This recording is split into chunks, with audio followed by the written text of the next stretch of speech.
I have the pleasure of introducing Dr. Stephen Greer. Dr. Greer is one of these people who has such an incredible life story to tell, and this is not for the weak-kneed. This is going to be very provocative information that you're going to hear. He's had the experience of being an insider in what only can be described as dark secrets that are affecting all of us, even if we're unaware of that fact. Stephen Greer is the Executive Director of Disclosure Project, also is the President of Space Energy Access Systems. You'll find out about what is the alliance between those two organizations and why that also dovetails into what we're doing at New Energy Movement. Without further ado, I'd like to introduce Dr. Stephen Greer.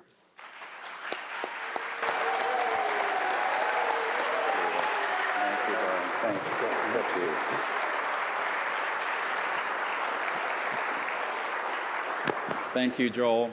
Can all of you hear me? All right. Is it too loud? I'm an ER doc, so we're used to like, good, you got to hear it. I want to acknowledge Joel and Steve Kaplan and Brian, all the people who organized this. It's an enormous amount of work, and thank you for your courage and for doing it.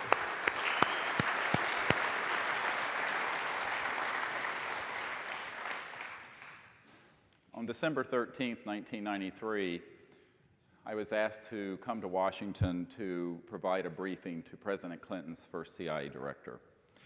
I was asked to come there because my group had discovered insiders, documents, and all the smoking gun evidence on something the president was very interested in. And when the president and the CIA director made an inquiry through channels about that subject, they were told no such project exists. It doesn't exist. Now, the nice thing about President Clinton, whether you liked him or not, is that he wasn't stupid.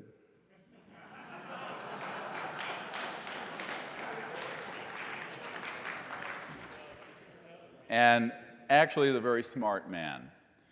And so I had a man who had come to some of my talks back in the early 90s who said, you know, Dr. Greer, I have some people in Washington who are interested in what you discovered, and I think I could help you with this. I said, well, who is that? He says, well, you know, I'm real good friends with the current director of Central Intelligence, the CIA director. I said, oh, that's a start. You never know who's in an audience. And see me afterwards. And I said, okay, I'll do it. So the initial thing was that I sent a whole bunch of briefing materials over to the president and to the CIA director about this. And it had to do with advanced energy and propulsion systems that have been in highly classified projects since the 40s and 50s that have to do with what the public incorrectly call UFOs. They're not unidentified, and they don't fly. They are objects. But in reality, the term UFO was only created after they already knew they were not unidentified, and they knew they didn't fly. So it's a mind fuck. Excuse my French.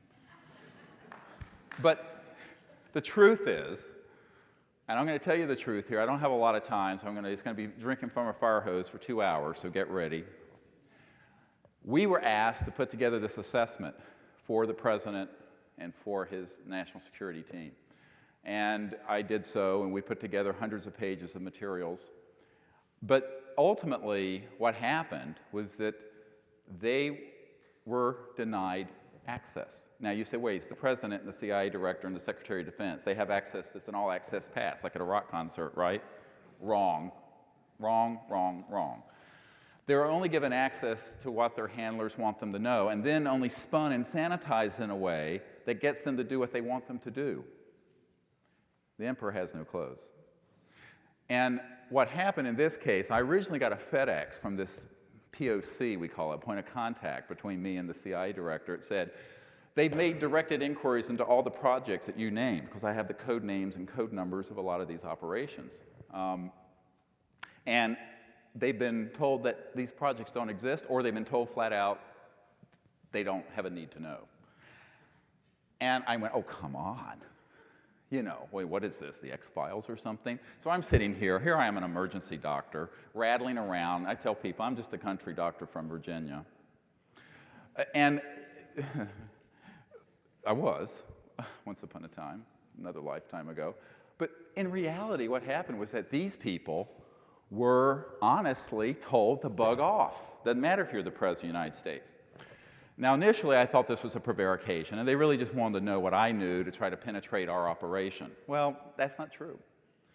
As it turns out, the things that Tom Balone were talking about on steroids have existed since before I was born. And I'm no spring chicken. I was born in 1955. And the fact of the matter is, we have not needed fossil fuels, internal combustion engines, centralized power grids, or polluting sources of power on this planet since before that time. This we can prove. The question is, why are we still burning coal for 57% of our electric power? Why are we still burning gasoline in our SUVs? Why are we still fighting wars to secure this unbroken chain of supertankers from the Middle East to the American shoreline? It is by design. It has been done deliberately with malice aforethought. And it's all about geopolitical power, not money, power. Because when you're talking about a $7 to $8 trillion part of the world economy, you're not talking about money the way you and I talk about it. Gee, I have 4 daughters, can I put them through college? Particularly when I've kicked my medical career to the curb to pursue this madness.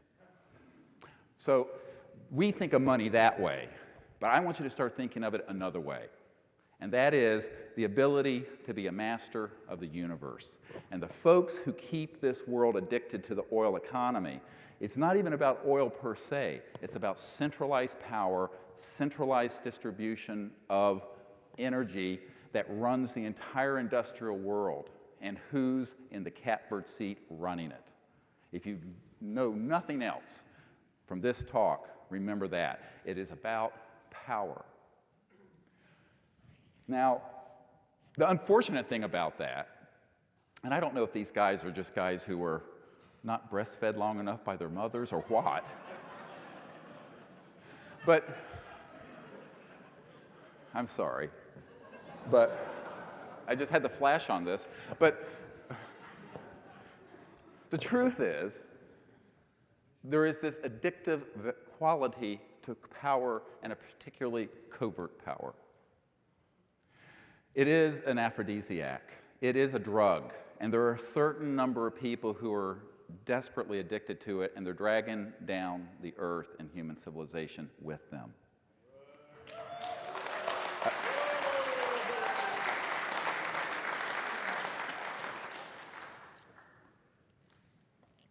It's our responsibility to help them overcome their addiction.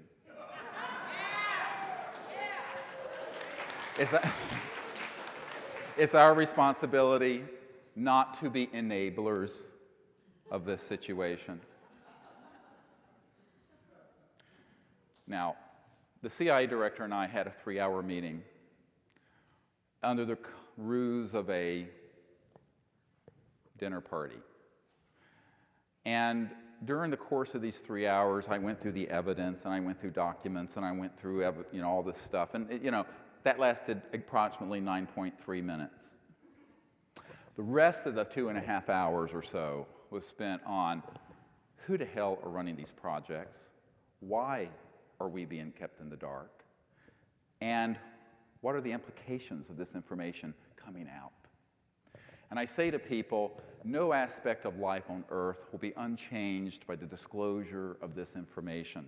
It has been kept secret not because it's trivial. It's been kept secret because its release would transform the current situation and the current order to one that would be more different than the time of the caveman. Imagine a time when we will have no pollution, no poverty, where every home and vehicle has its own access for generating energy and power.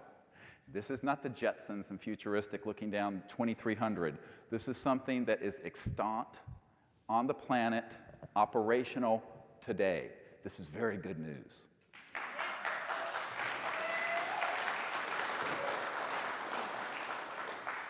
The problem is, it's in a black box, hermetically sealed, guarded fiercely, and as Ben Rich, who had been head of Lockheed Skunk Works, told a group of my people before he died, he said that, you know, we already have the means to travel among the stars.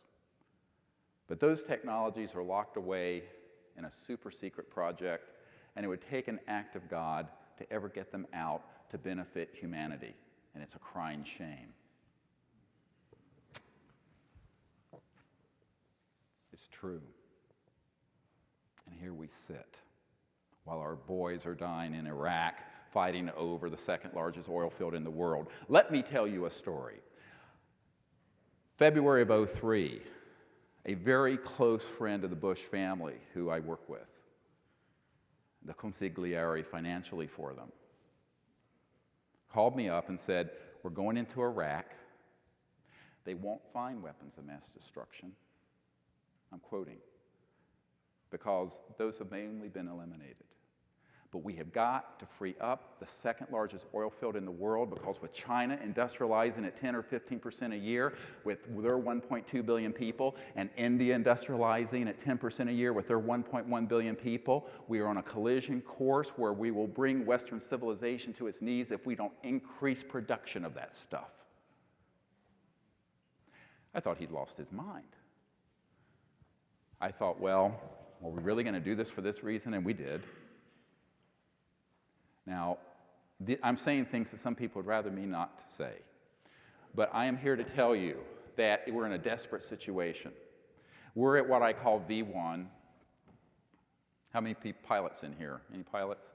V1 is when you're going down the runway, and you've got to either take off or shut it down because you're running out of runway.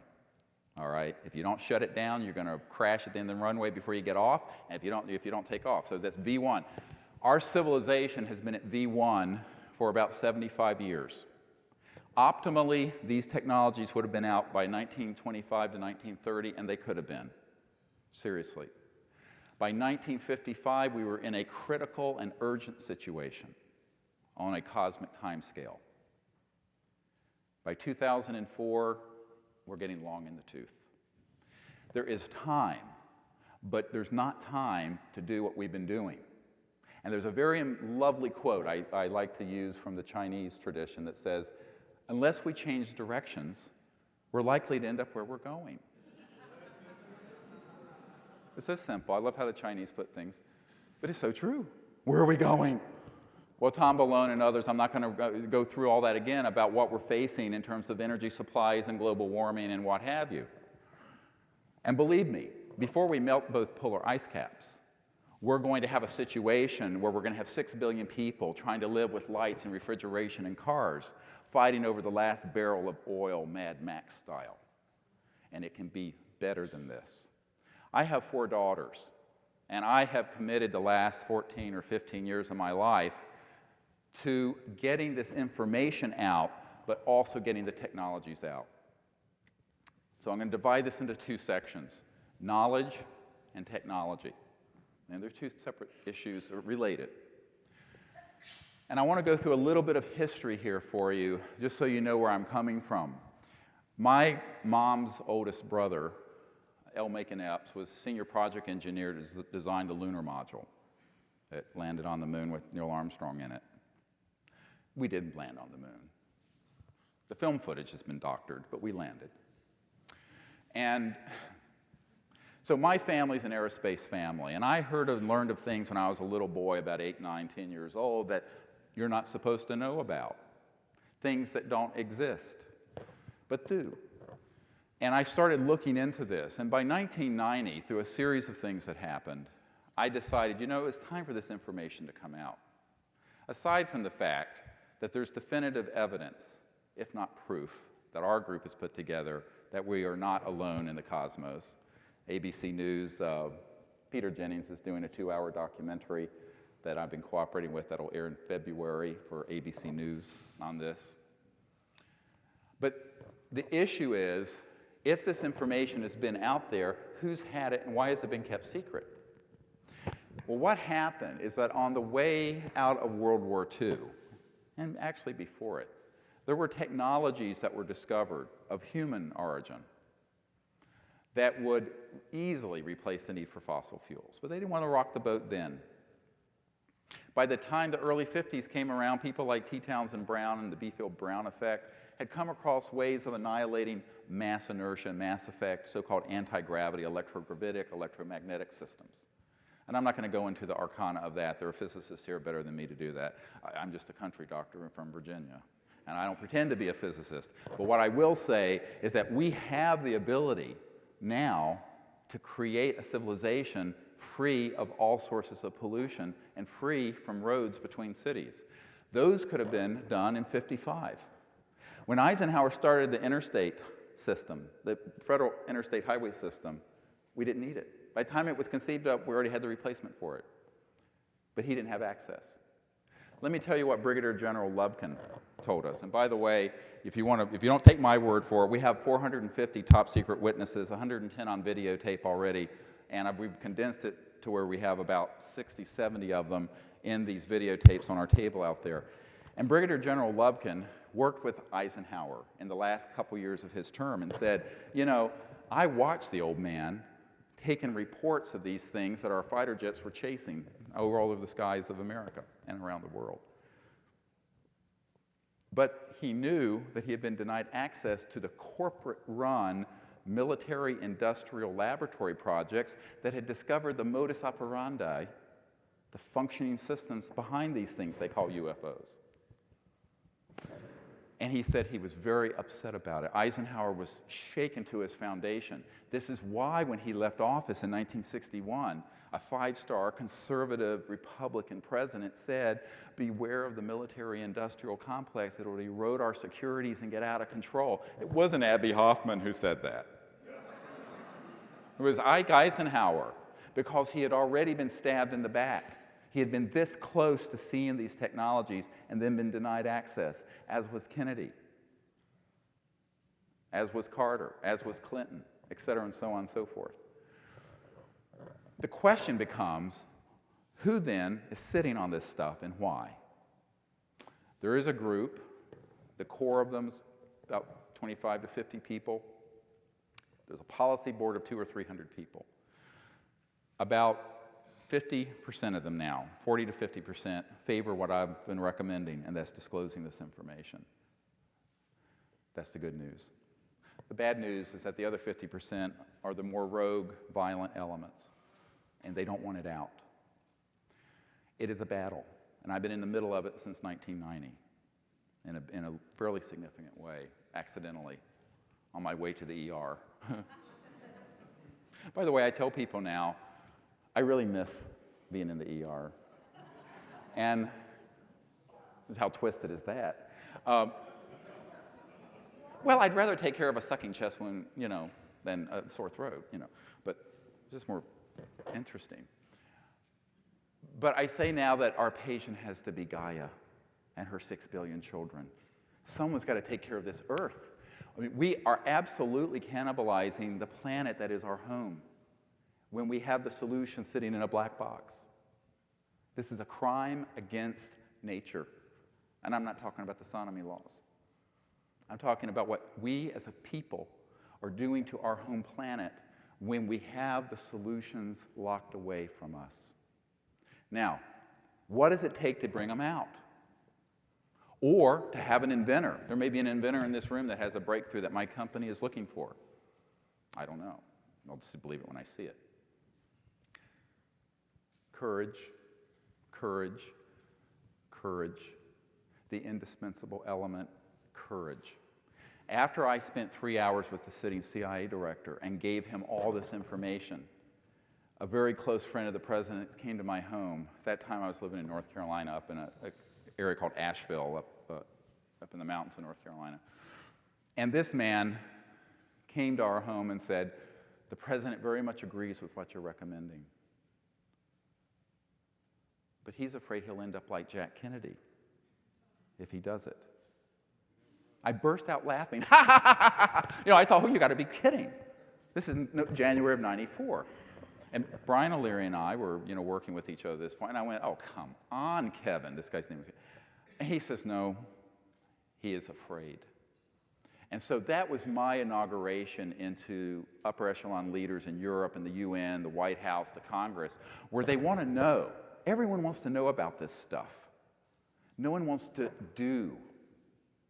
So there's a lot of knowledge. We put together, like I said, a 600-page book here with transcripts of almost 70 of these military and intelligence witnesses about these projects. Read it.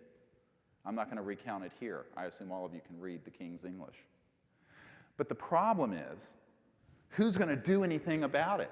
So from 1993, we traveled through the executive branch, the United Nations, and the Congress, all the way through to 1998. We had chairmen of committees in the Congress that I personally met with, people like Representative Dan Burton, who was chairman of the government, the House Reform and Oversight Committee for the government, who said, "I want everything you have on this." I said, "Yes, sir, give you everything we got." He gets visited, is told to stand down and shut up, and he does. People have been intimidated, and as Brigadier General Lovkin says, through the installation of abject fear, more than anything, this has been kept out of the public domain. Meanwhile, we're going over Niagara Falls without a canoe or a paddle or anything, not even a barrel. It's time to find our courage.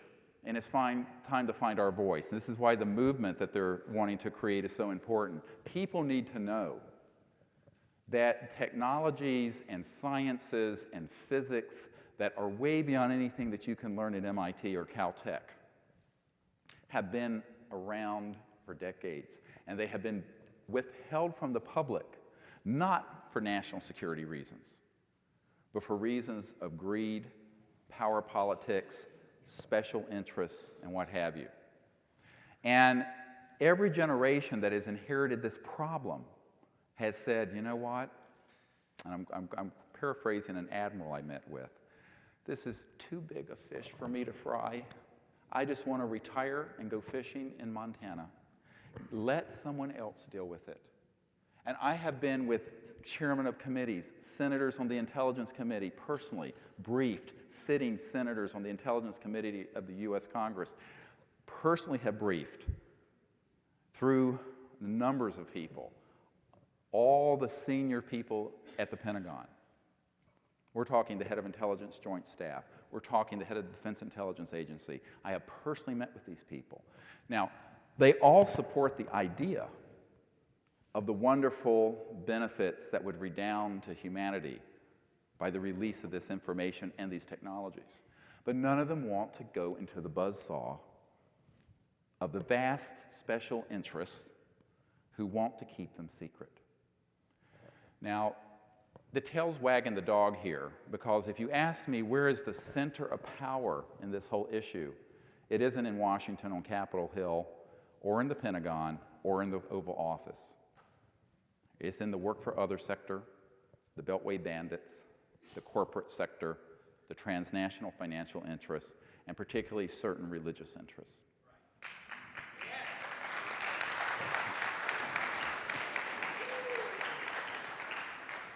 Ouch.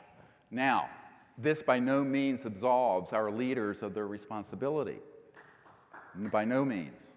They are in the position they're in, whether they like it or not, at a time in history where we must manifest the courage to create the world of our dreams and not give in to the fear and intimidation from people who would like to march us into a Holocaust.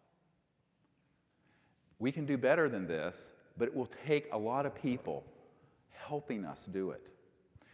By 1998, I had concluded that the people in the Congress and the people in the White House and at the UN, unfortunately, were not courageous enough to take this on.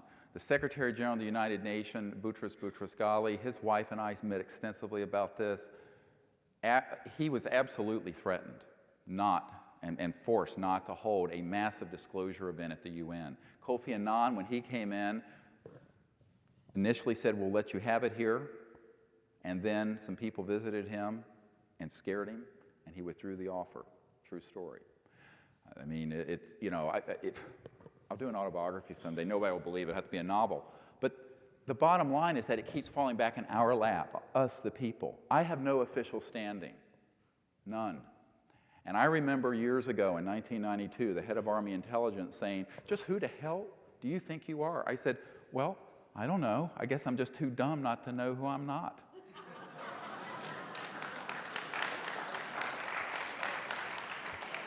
I said, I'm a denizen of Earth.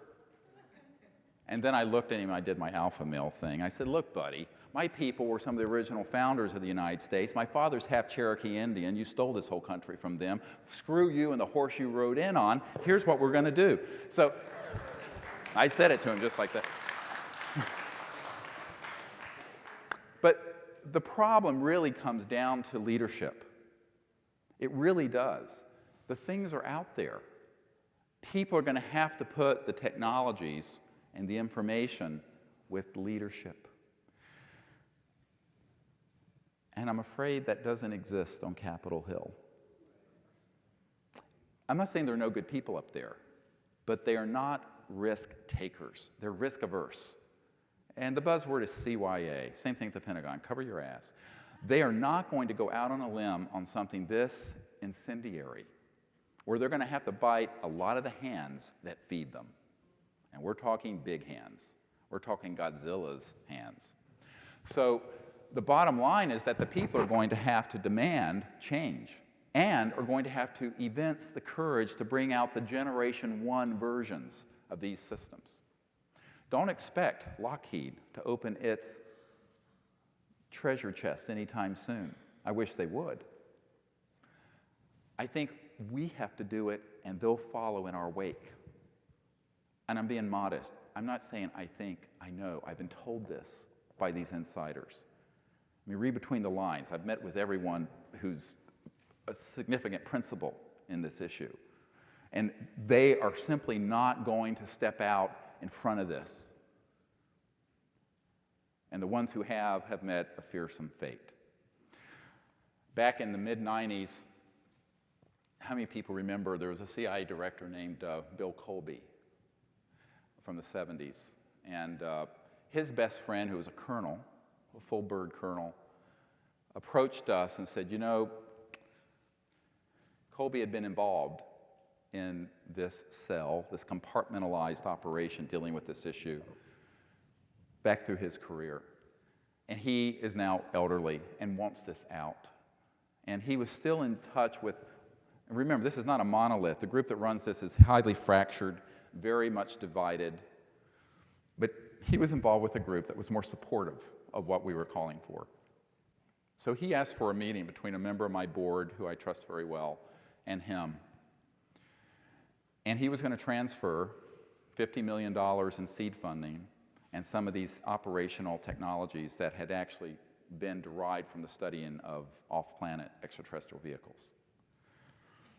And the week he was going to meet with my board member, they found him floating down the Potomac River. And if you haven't seen the movie Manchurian Candidate, go see it, because how they whacked the senator who found out about what was going on, it was taken right from the story of what happened to Bill Colby. So they left a marker down. And this, of course, blew up like an atomic bomb in the White House and other places, going, oh my God. So they have scared people off. But what I tell people is, don't give in to your fear. A lot of people say, and I heard something. A lot of people say, aren't you afraid? I say, no, I'm afraid of not doing anything. I'm afraid of the world continuing on as it is and leaving our children's children with a ravaged planet, warring over the last bottle of kerosene to hurl at each other as Molotov cocktails. I mean, we have to do better than this. And you're not going to have peace in the world without justice, and you're not going to have justice without abundance that is and you can't have that using fossil fuels. It's a zero-sum game. And we're running out of it.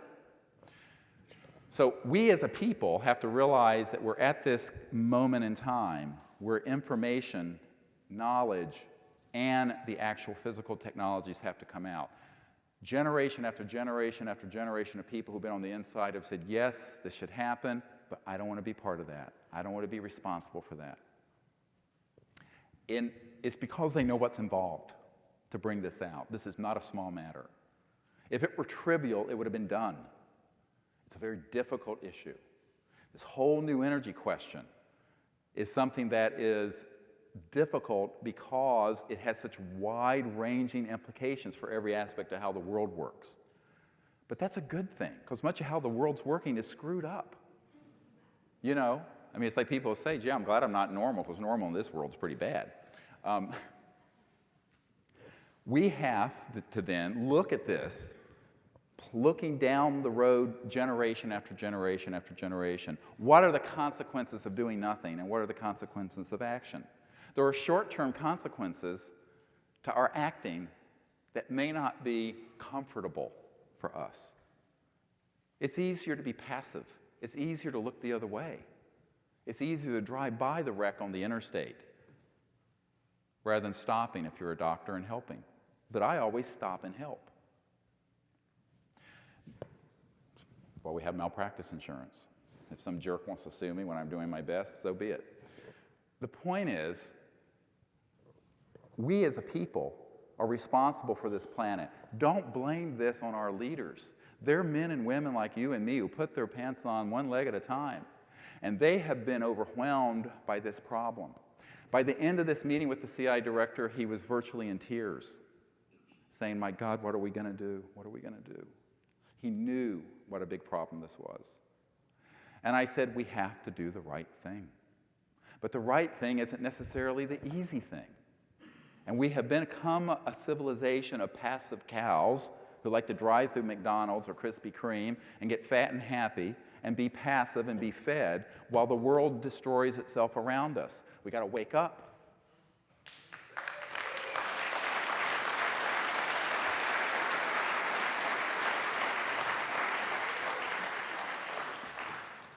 So the courage is all of ours to manifest or to lose. And what I ask each person to do is to say, what can I do to get the knowledge, the information, and the technologies out? There may be someone in this audience who knows of an operating energy system that we could take through our protocol, which I'm going to describe in a moment, and get it out to the public. We're waiting. We've been looking for 3 years since 9/11 to do this. The day 9/11 happened, I was here in the Pacific Northwest. And I decided on that day to take Disclosure Project contacts and the power it had created, which quite frankly is substantial out there, and look for a technology that could replace oil. We're still looking. We have some promising leads, but we're still looking. And I agree with Brian O'Leary when he says we need a serious R&D effort to take many of these technologies that are in their incipient, early stages, and support them with proper project management, which inventors don't do. If they're a genius, they're not going to project manage. Okay? Proper equipment, proper due diligence, redundancy testing, the real scientific method, but you're not going to do that on $3.85. If there's someone in this audience who is connected to a foundation or a family or friends who are concerned about this, I'm willing to open my kimono completely and show everything that we have discovered, and it's substantial. It is the single biggest collection of prospective technologies anyone's ever found in this area. But none of them are ready to put on this table and generate power to run this building. But there are proof of principle things that if they can get supported, I think in 1 to 2 years would be something that we could have in every home running that house. Okay?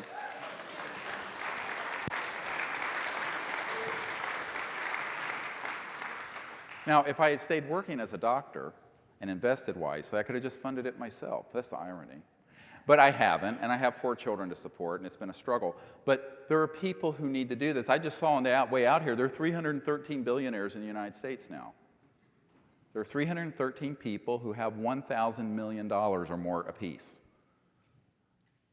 We need to find one of them who's willing to take a $5 or $10 million or $50 million risk. Now, here's the problem. I've met with some of these folks, and they say, well, I want to see it already running. I said, you're not going to see it at that stage. You're going to see proof of principle stuff. You're going to see things in the early state of development, because these are things that have been done out of people's garages.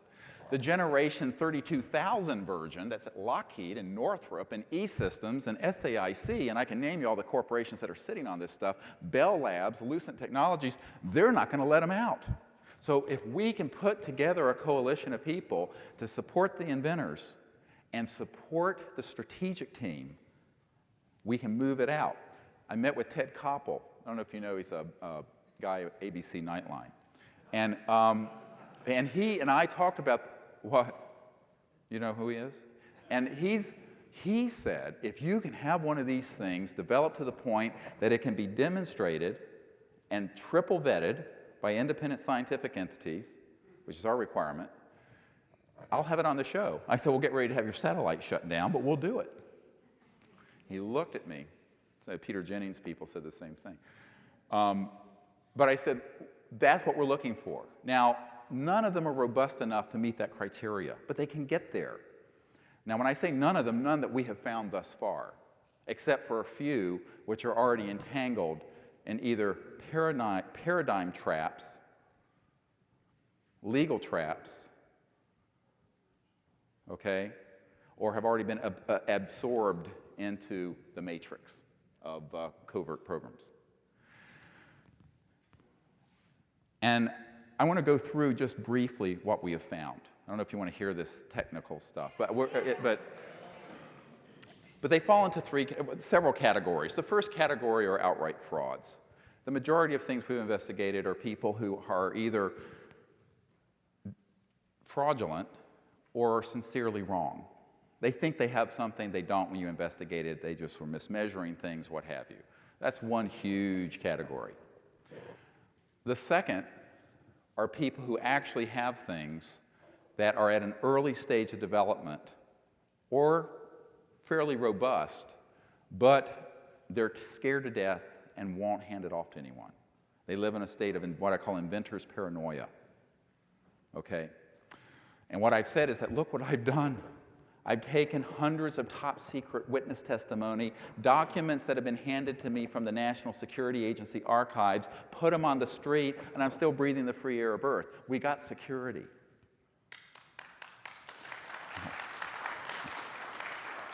Now, we didn't have it in the mid-90s when 3 people on my team got whacked. Okay, we have it now. There's a window, and we better run through it before something worse than 9/11 happens. That's what I've been telling people. And we have got to find people who are, but many of these inventors who live in this sort of paranoia. They get a phone call, they get a visit, they wig out, they say, oh my God. So that's part of it. Then you have another group of inventors who have really significant things, but they have bought into a sort of rationalization for keeping it secret. In other words, this is such a profound thing that the world isn't ready for it yet. I am, but the world isn't. And there's a subset of those, or people who are what I call have been absorbed into the eschatological paradigm. And eschatology is the study of how the world's going to come to an end. And basically, it's people who say, you know, we're in the end times, and I'll just sit on this and wait for the world to end, and then we'll bring it out, and we'll be the messiah or the hero of technology. And of course, it's a self-fulfilling prophecy, because sure enough, if we sit around in the direction we're going, we are going to end up in something that looks like Armageddon. So there's a whole subsection of eschatologically controlled, or people who've been brainwashed into an eschatological belief system who are keeping this stuff secret.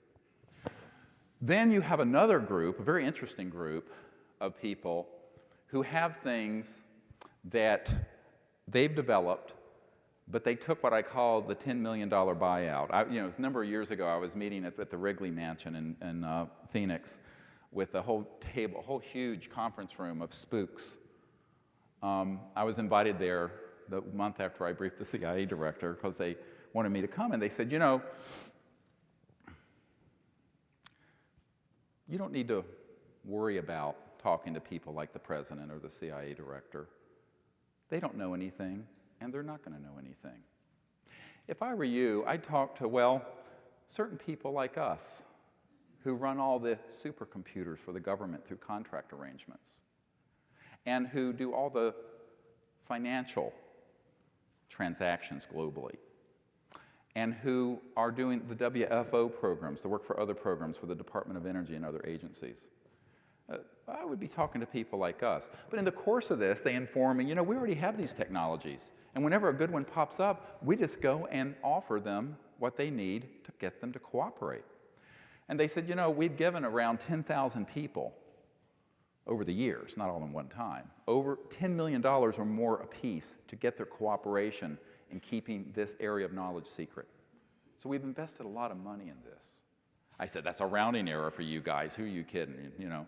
And at first, I thought this guy was on crack. Well, actually, it turned out he was on crack because they were all drug addicts there. But let me tell you about this group. Oh, my God.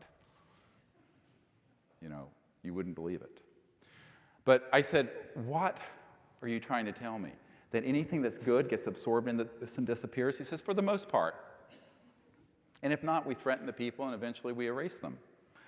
Now, this word erase was used. Years later, Brigadier General Lubkin used it in his testimony in talking about after he had seen some of the materials at the Pentagon that had been retrieved from one of these crashed extraterrestrial vehicles, and he had it and seen it.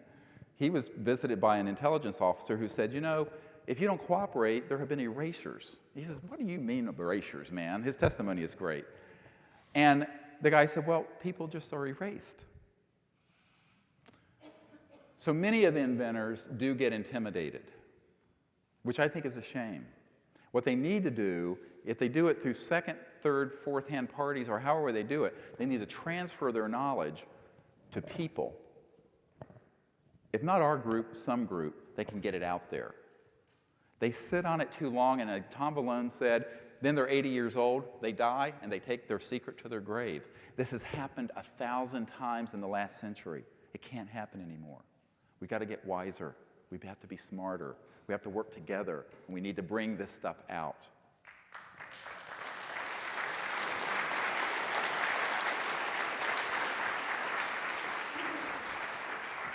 Now, one of the interesting things that I discovered on the way to this whole effort was many of these inventors have things that are far enough along to be seriously supported, but not quite far enough along for the normal business person to get involved with. It's exactly what Brian O'Leary discussed. It's an R&D effort, but it's not an R&D effort out of thin air. There are profound scientific principles that have been proven. There are proof of principle things that are extant. There are major breakthroughs that are happening and have happened, but they're scattered to the four winds. They are not professionally funded, and what have you. Now, those are the last category I want to describe. And these are the ones that we found that are very interesting. For example, a year and a half ago, we went to an offshore location I cannot disclose, and an inventor there who I call a savant, a very simple man who has the knowledge of a Tesla. He knows how to ride the 0 point or quantum vacuum energy in the most amazing ways. And out of duct tape and some other things, he created this thing. It was about this big, and I picked it up, and you could move it out and put it on the sidewalk. And Tom was talking about, putting stakes in the ground. Well, he had 6 stakes in the ground with 2 discharge capacitors, the total, and one little wire coming out of this earth battery into this generator. And he had his little fingers, and he would just manually get it going. Turn it a little bit, running. The power coming out of the earth battery was 0.12 watts. And by the way, don't let people talk to you about voltage. Ask them what power. Voltage isn't important. I can put 1,000,000 volts walking on electrostatic carpet. Power, 0.12 watt. Power is wattage. Even I know that, and I'm a dumb doctor. And here this thing was running for as long as we wanted to watch it, putting out 400 or 500 watts of power, running a stereo, fans, electric motors, anything we hooked up to it, bulbs. Weird. Now, This man got intercepted by some legal and business people out of Montreal. We had a private jet loaded to go. Anybody else have a private jet you can loan us? We need them sometime. No, I'm serious. We had a private jet loaded to go and pick this thing up. I had all the security lined up. Ding, ding, ding, ding, ding. You know, I do everything right. 48 hours before we were going to blast off, we get a phone call. He can't cooperate anymore because these shysters had intercepted his interests and were threatening to put him in jail. They had some dirt on him from some prior things. So this thing went into meltdown, has just gotten back on track. I was going to cancel my appearance here to fly down to this place and pick it up. 2 new motors he's built, and the hurricanes wiped out the island he's on. And we haven't heard anything from him in a month. Now, this is the kind of drama, I mean, you couldn't make a movie. It's like, oh my God, you know, the fate of the world hinges on this nonsense. But we have found some pretty amazing things. I mean, it's very hard, and we tested this thing every way. There was no hidden generator in it. You could pick it up, take it where you wanted to. Well, good God, this thing you could put in it outside your house and generate all the power you wanted. And it was not tapped into the power grid because we personally hooked it up. It ran for as long as we wanted to watch it. Now, this kind of electromagnetic effect is something that has been described for years. He also has a system that has a alternating battery. Basically, the power comes in from a battery, and he's capturing the back EMF and some other phenomena to keep the battery pack 100% charged while the thing runs at about 1 kilowatt. This one we've also seen. We have not received the plans. We have not. Now, we've spent a couple $100,000 trying to get this stuff nailed down. And of course, it keeps having these crazy things happen. And that technology, I am convinced, could be developed into something quite robust. But we don't have it yet under our control. There's another technology which has to do with voltage-related electrogravitic and electromagnetic effects. Now, this technology is one that has been funded initially privately by this inventor and then by the military.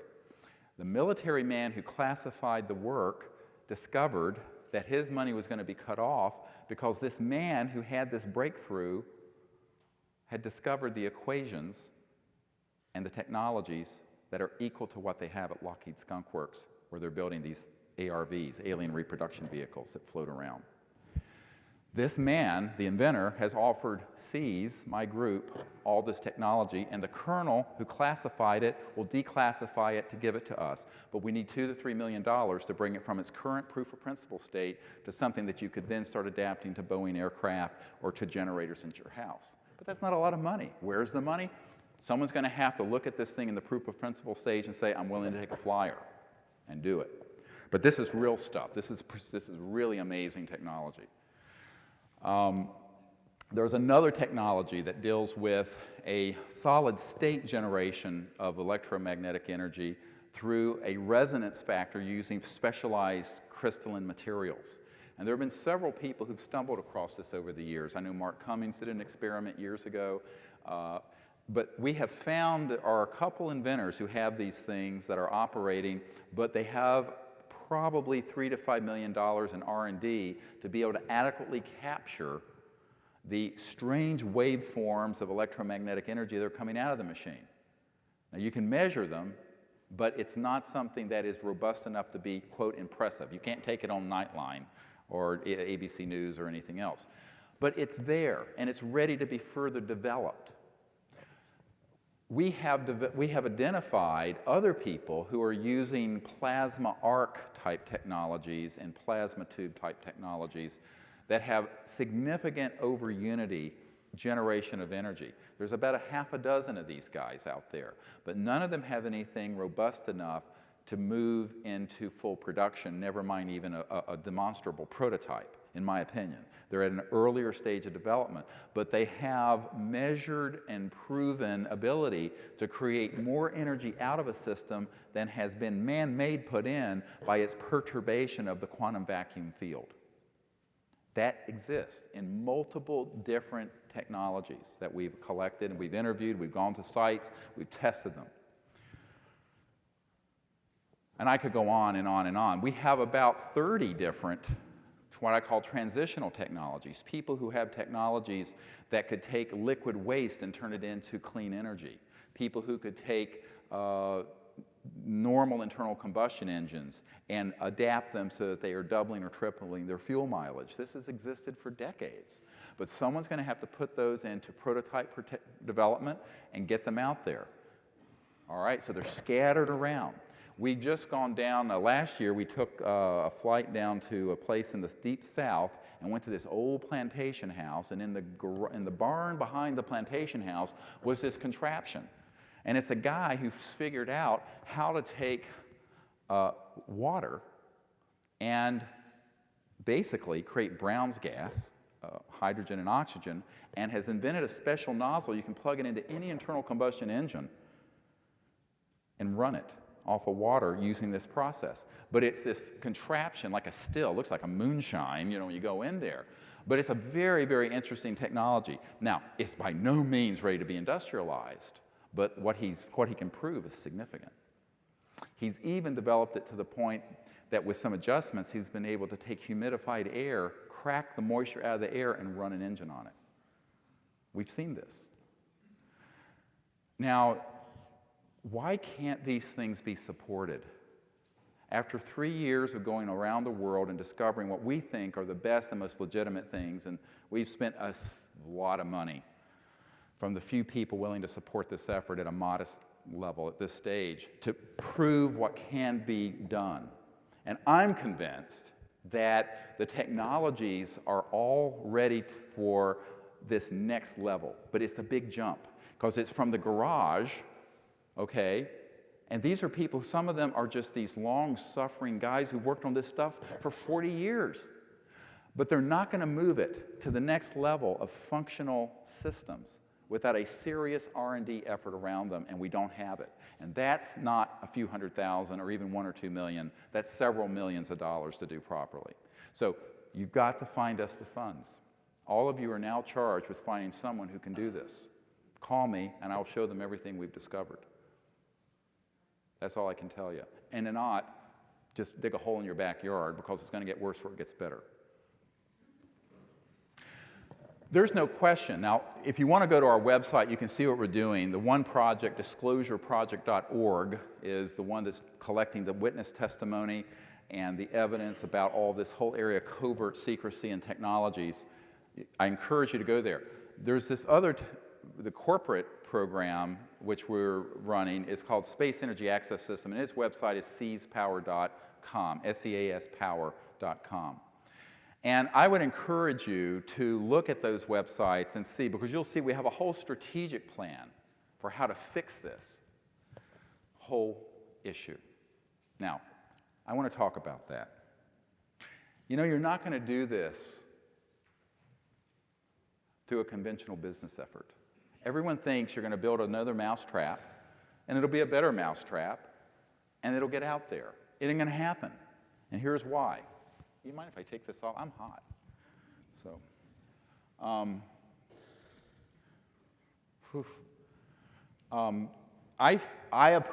what I personally believe is that, sweating like a farm animal here.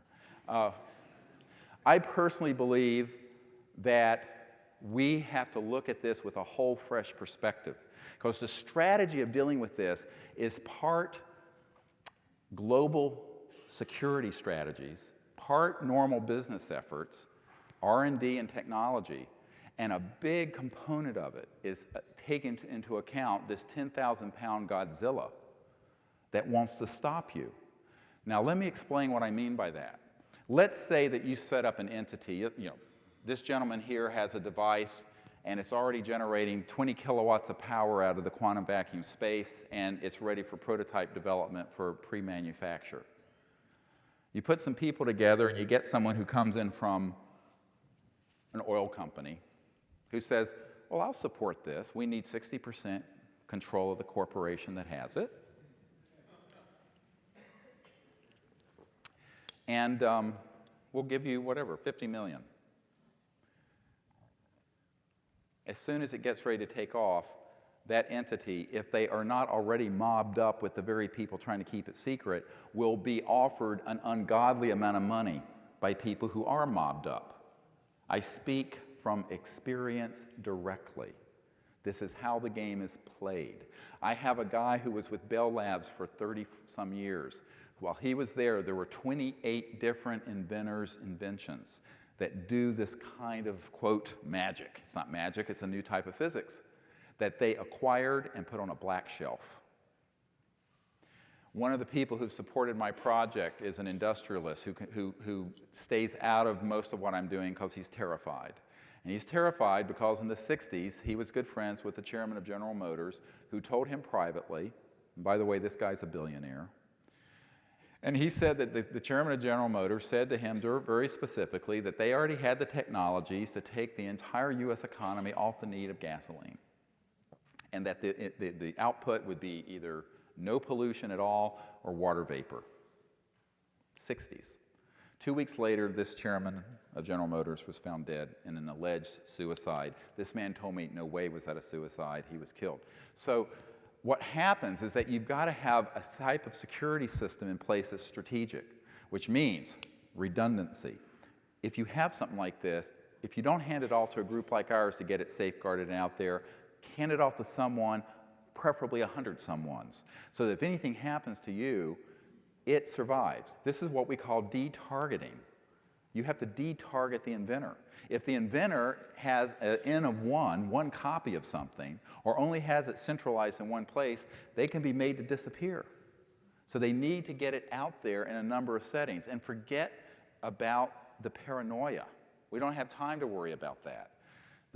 Obviously, you can do non-disclosure agreements, you can keep things under proper patent and what have you if you worry about those things. But you can't do it in a way where you're sitting on it and it makes it vulnerable and where you become the target. Because then you're the target. I tell inventors, de-target yourself by getting other people who know everything you have and you're no longer important. Well, a lot of times people don't like to hear that. They, I want to be the only one who knows this. I said, then you're going to die with it. You're going to take it to the grave. You need to share it. You need to work with others, and you need to get it out there. Anyone here who's an inventor, please take that seriously. It's the only path to safety. The other thing is you've got to have millions of people watching what you're doing. Now, a lot of people say, well, shouldn't what you're doing be very secretive? You know, spy versus spy. And I tell this story of this guy who set up my meeting with the CIA director, calling me from phone booths, speaking in code where I had to decipher stuff. And before I went to the meeting, these bunch of spooks who were down in Phoenix called me up and said, when you're having your meeting with Woolsey, why don't you ask him about da-da-da-da-da-da-da? Now, no one was supposed to know about this meeting. When I told this guy that, he went ballistic. I had to pull him off the chandelier. And I said, well, John, did you really think that anything we're doing isn't being watched at every second? Of course it is. So forget about that. If you had $100 billion, you could not frustrate the penetration of this group of what you're doing. So use that against them. Flip it around and be completely open. That's what we did. As soon as I had all this stuff in the can, I worked 20-hour days to get it out there to the public. And we did it at the National Press Club. And we had every major network there. We had the largest, most watched press conference in the history of the National Press Club. And it was the most watched event.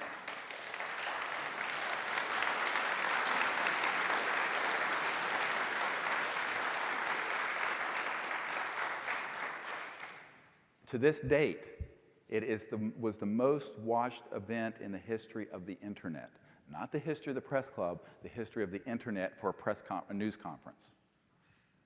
Eventually, 1 million people saw this 2-hour press conference, which you can look at on our website or buy it here, put it on your cable access channels, get the truth out there. Do it. We need your help. We've created all of it. Take it and run with it. Now, you have to do the same thing with these technologies. You cannot sit on them. Now, you may have it not fully exposed if you haven't done all your due diligence for patenting. That's a strategic decision for business. I question whether that's important, but it may be. The point is that what you've got to do is put together a team of people so that everyone has the information who needs to have it, and you have major public support. You know, if I want to get on a show tonight and talk to 15 million people, I can do it. If I want to organize another National Press Club event, we'll do it. The internet and the other media will see that I have celebrities that as soon as we have one of these working, will have their homes running on it. I mean, there are major groups of people who are following this stuff. So what we've got to do is that once there's a technology ready for showing, and that you've done your triple vetting and you've done your redundancy testing, all that, you don't sit around and keep it secret, pretending to be spy versus spy. You get it out to the people at light speed. Boom. It's got to be out there. If it isn't, it's going to disappear. And this is the lesson of generation after generation of these inventors who thought they were going to be so cute. And they were going to sit on this stuff and keep it secret. And before they knew it, the foul or death swooped down on them and either absorbed their lives or the technology or did something to make it disappear. We have to learn from this history and not repeat it. So the strategic plan we have involves, in no small measure, the involvement of millions, if not hundreds of millions of people in the knowledge of this technology and in the demonstration of it in front of enormous numbers of people. My group has the ability to do it, and we will do it, and there will be no threats that will stop us. I told Ted Koppel, I said, if I'm issued a national security, a Section 181 of the patent law that says cease and desist, this is a national security technology, I will come on his show and rip it up in front of 100 million people, and you watch me do it. And if they want to take me to jail, take me to jail.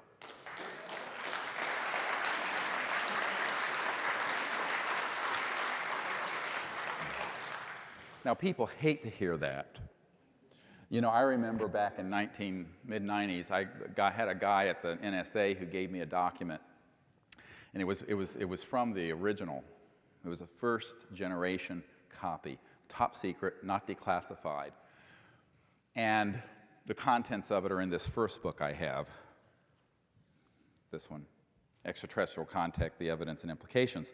And some of the more recent ones from 1990s are in this book, Disclosure. These are top secret documents that are not declassified and are authentic. And I had an FBI guy say, you know, trying to kind of understatedly intimidate me, he said, you know, it's a felony for you to possess this. And I think he said something like it's 10 years in prison and a $10,000 fine or something each time you disclose it to another party. I said, really? I've already given it to thousands of people. We could balance the national debt for what I'd have to pay.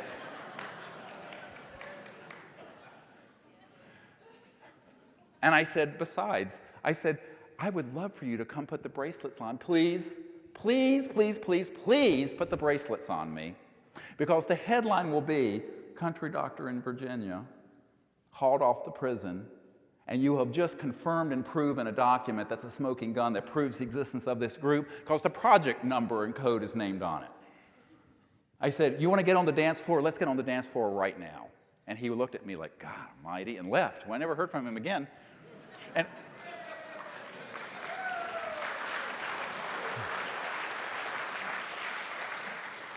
you know, you don't have to be crazy to do this, but it doesn't hurt. But you know, the thing is, I'm an emergency doctor. And I tell people, look, come on. I took care of 2 boys from the high school where I practice who both came in DOA because one of them patted the other one's girlfriend on the fanny. True story. One was 15 and one was 16. I've taken care of people killed over a 50-cent beer. What we are talking about here is worth more than a 50-cent beer. It is the future of this planet, and we need to not worry about our safety, and we need to do the right thing. And it's with that courage that all of us have to go forward. And don't let anyone intimidate you, because that is the only power they have over you. Be free of it. And what I do is to turn to a greater power. I don't want to sound like but I turn to the Great Spirit. I'm Cherokee. My dad was half Cherokee. And I turn to the Great Spirit and the cosmic being, and I say, this is what we have to do. And it's time that all of us walk in that light and do what we have to do to create the world of our dreams. Because the world of our dreams is a real world, and it's the world we will have.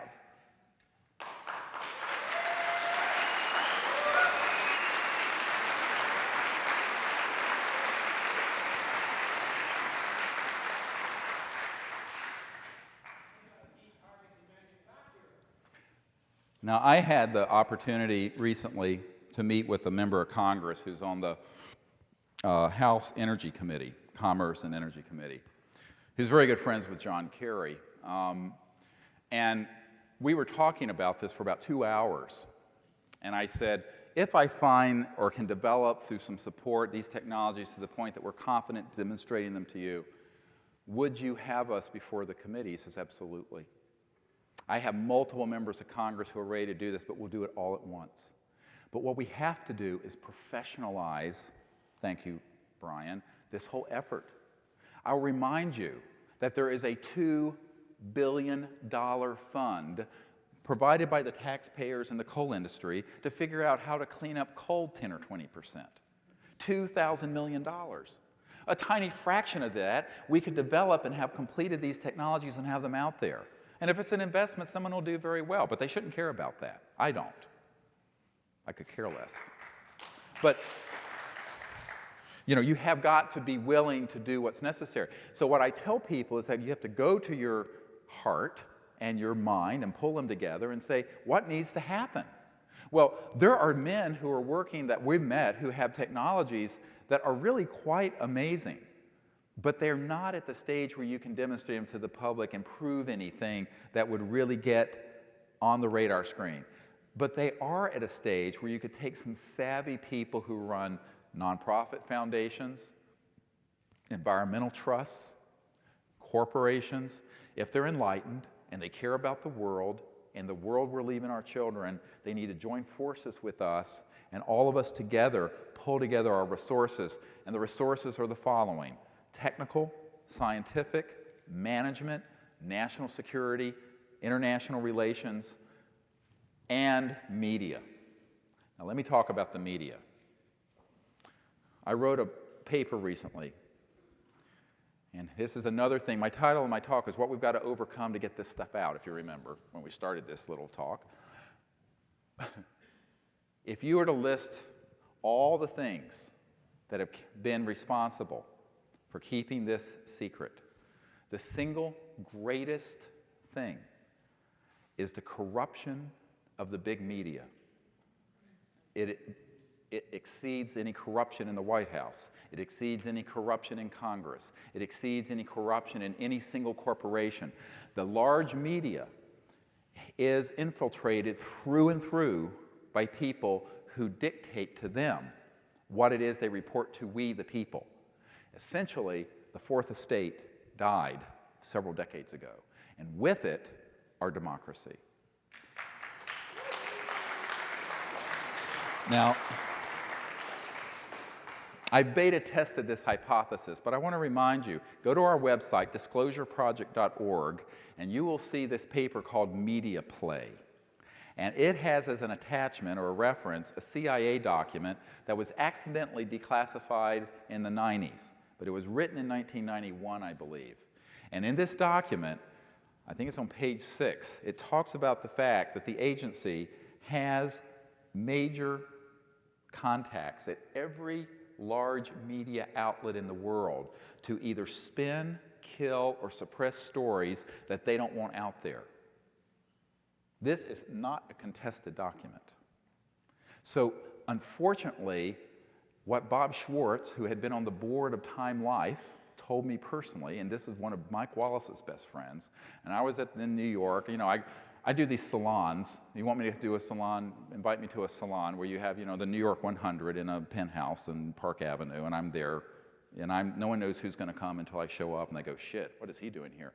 And then I spend 2 hours telling them what's going on in the world. Well, what's interesting is Bob Schwartz pulls me aside and says, Dr. Greer, I know for a fact that the media has become a scribe taking dictation at the right hand of the king.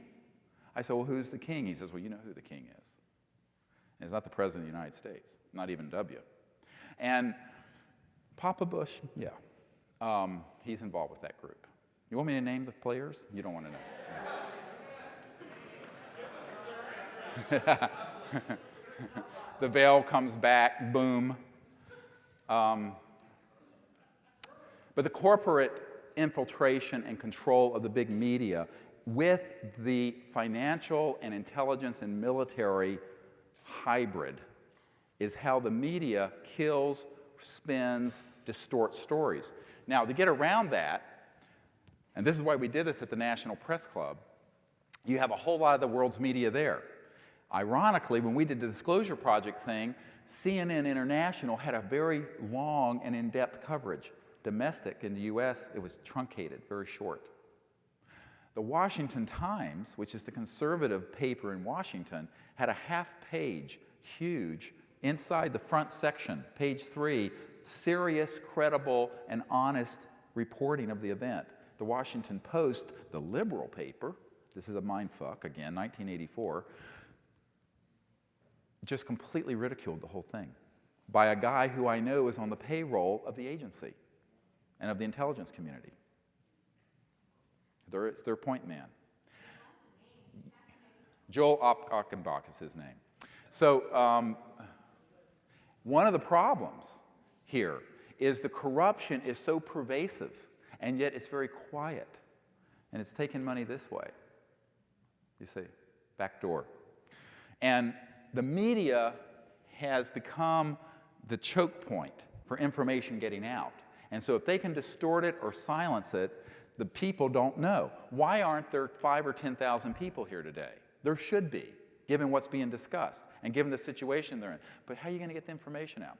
So that's another reason why there has to be a significant amount of funding to put into these efforts, even in the form of disclosure. Brian O'Leary and Joel and I were talking last night at dinner at 10 o'clock, the fact that the next phase of disclosure needs to be pulling together a whole bunch of these insiders who know how these technologies have been suppressed and who have been under the buzzsaw. But to do it really well, you can't, last time we did it with a couple $100,000 and a mind-numbing effort from a whole group of volunteers. You need a few million. Why? Because what you really want is a dedicated satellite channel, boom. And you put it seriously. And believe me, then you have hundreds of millions of people around looking at it. We got on the Voice of America with 300 million people around the world listening with our witnesses back in 2001. But the issue is, to keep that momentum up, you've got to have institutional support and networking support and funding support. This is the time where all these efforts have to get matured and move forward. And it isn't going to happen doing it out of our garages. We're going to have to move it to this next level. I'm convinced all of us can do that if we join together. The media has to be held accountable, but they will not be held accountable until we have parallel and powerful means of getting large numbers of people informed that are not dependent on big media. Then they'll have to report it. But that's an expensive and difficult proposition. But we're going to have that in place. When someone asked me once, if you went from a few $1 million to get one of these systems ready for manufacture, how much funding would you like to have in place before you actually popped it out there? I said about $3 billion. About $3 billion. And the reason for that is that you're going to have to you can't rely on the news media. You may have to buy a satellite channel and download this information. You have to plan for every contingency because you're not dealing with people who are going to play by the rules. If they were playing by the rules, this stuff would have been out in 1955. Make no mistake about it, we're dealing with the largest RICO on the planet. Racketeering, influenced, corrupt organization. Now, there are some pretty big-time lawyers that I've talked to that if we get stopped in our efforts with the technology, we will do a civilian invocation of RICO, and you can do it. And we will take down every one of these entities because we got the dirt on them. It'll be catastrophic. It'll be a multi-trillion-dollar lawsuit. Right now, we don't want to go that way. Right now, what we want to do is say, let those people do what they need to do, leave us alone. So far, they are. And I want to leave on this note because many people are worried about why Dr. Malov died, who killed him and why. And all I'm going to say is you can't play with this effort without having serious countermeasures in place. I learned this the hard way between 1995 and 1997 when we lost 3 people on my team and Bill Colby was killed. And back in the early 90s, I had a man take a walk with me out near my farm in Virginia, no, in North Carolina at the time. And we were walking along. He says, "Do you want this kind of protection?" I said, "Yes." I said, "No," because he was talking about the use of lethal force. I said, "No." In 1998, we had another walk. And I said, "You do what's ever necessary to keep our group of people who have these things alive and untouchable." That's all I'm going to say about that, except in 2001, before we did this huge press conference that had 22 networks there, I went to a little think tank by the Pentagon, not in the Pentagon, but near it. And I met with these guys and I said, "You know, I know you don't like what I'm doing, but you're going to do the following. You're going to help us or you're going to get out of our way. Because if you threaten any of our people that are working directly with this disclosure effort, you will be held accountable for it. And pray that I don't step off a curb in Washington and get hit by a bus." Yeah, no. Okay. So now I'm going back to my Native American roots. We're going to talk about spirit warriors. I am not a violent person, and I'm not a pacifist. I do believe in self-defense, and I do believe that there comes a time where if there is a ravenous dog that is tearing apart the flock, you do what you have to stop that rabid dog. Now, we have to grow up here and realize what we're dealing with. The one bad thing about nice people, and you're all nice people, is that they're nice. That's a terrible thing to be nice. If what you've got to do is stand down these people, you have to be wisely nice. And that doesn't mean running with your tail between your legs at the first threat. Or if one of your soldiers are taken out, you don't look the other way. You charge forward and you redouble your effort. And that's what we're going to do. Because the time has come for all of us to see a world where we will live here together on this planet, and we will establish in our lifetimes the means for the sustainable civilization that is the destiny of humanity that will be here for hundreds of thousands of years. It is the end of one world and the opening of another. And this new cycle that's opened, we are the ones who are the midwives to give birth to it. So let us join together and let us resolve without fear and with wisdom to manifest the courage to help these inventors put our team together and go forward and bear any cost, take any risk, because it's the right thing to do, and there's very little time. Thank you.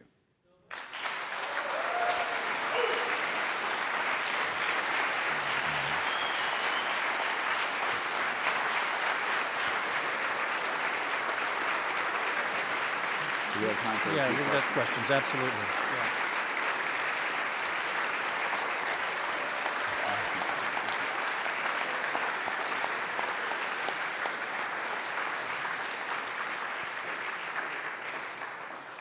I have a jet blasting out of here at 7:35 and 7:35. So, but I'm told we have about 20 minutes or 30 minutes. We can take questions. Till 5:30. Till 5:30. So, if there are people with questions, I'm going to ask that you be succinct and that you not, because I'm not going to be around to kibitz.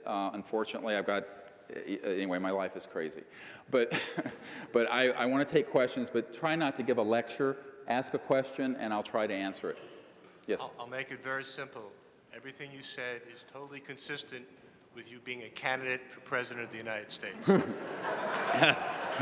No, I don't want to be. And to the extent that you defer doing that, then to me there's an incongruity that, because that's the only way. We need someone with your kind of strength and visibility to do that. That's just my opinion.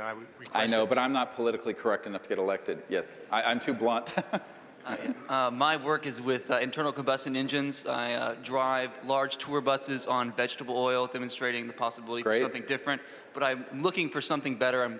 I don't want to waste my time with vaporization. If there's something more tangible in the immediate future that I could work towards? Great.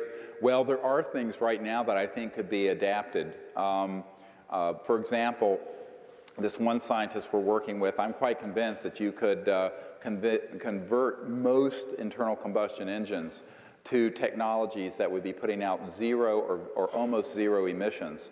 But it's not ready to put into your bus. I mean, you can burn your vegetable oil.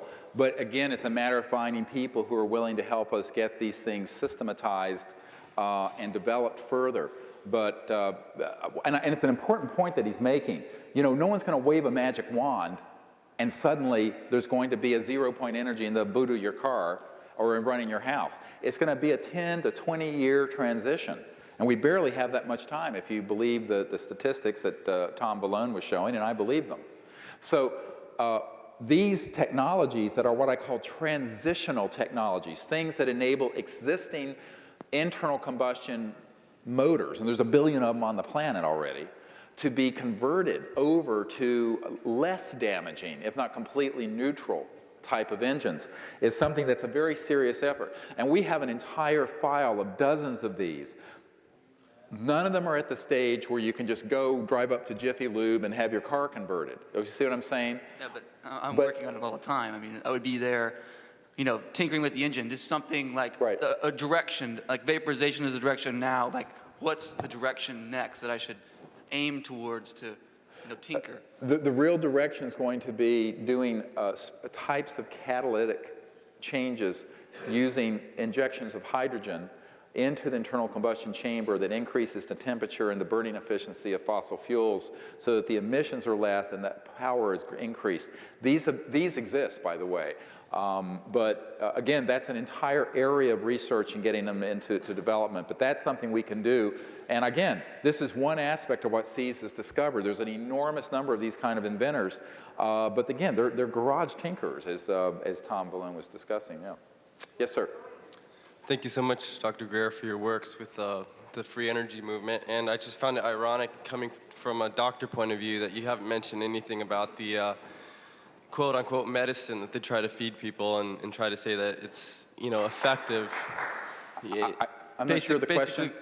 I'm just trying to correlate between what kind of works have you done in the actual medical field? Oh, tremendous. Well, it's a great question because electromagnetic medicine is a very real area, and I'm an emergency doctor, and one of the reasons I did emergency medicine rather than other forms is because it's the highest and best use of traditional allopathic science. Okay, because, you know, I mean, if you have been stabbed through the left ventricle of the heart, you need some emergency help, and some prayers too, metaphysical and emergency. But the reality is, these technologies that have been suppressed, I've been told, and these classified projects already have the means to regenerate spinal columns, lost limbs, all kinds of, I mean, seriously.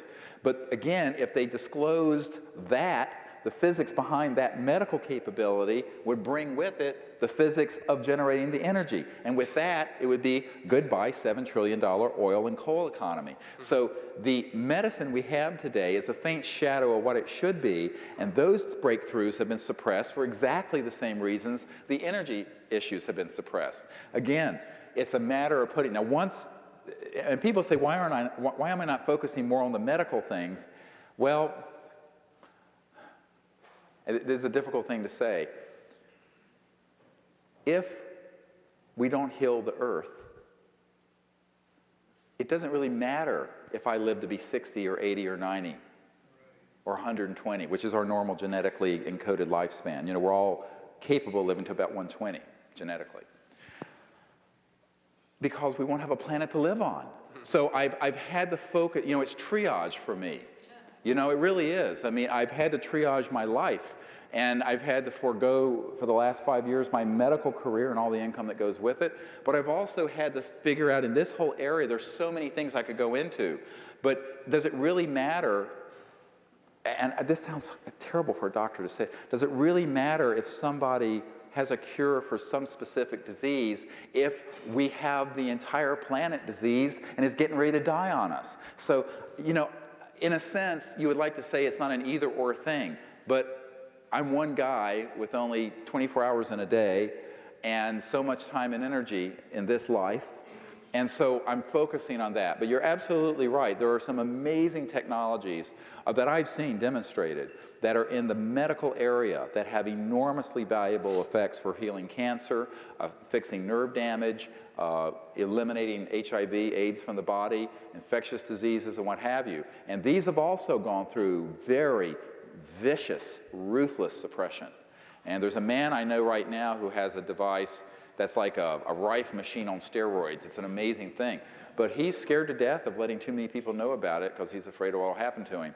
So yeah, that's a whole area. Eventually what SEAS wants to do is have a foundation, once we get these fundamental energies technology out, that can then support biomedical electromagnetic technologies and do R&D in that area and do the proper trials that have to be done to prove it. You know, a lot of people don't realize that you have to go through the scientific method. You can't just take someone's word for it. But to do that testing is expensive. And it doesn't happen unless there's someone back there paying a bunch of money to have it done.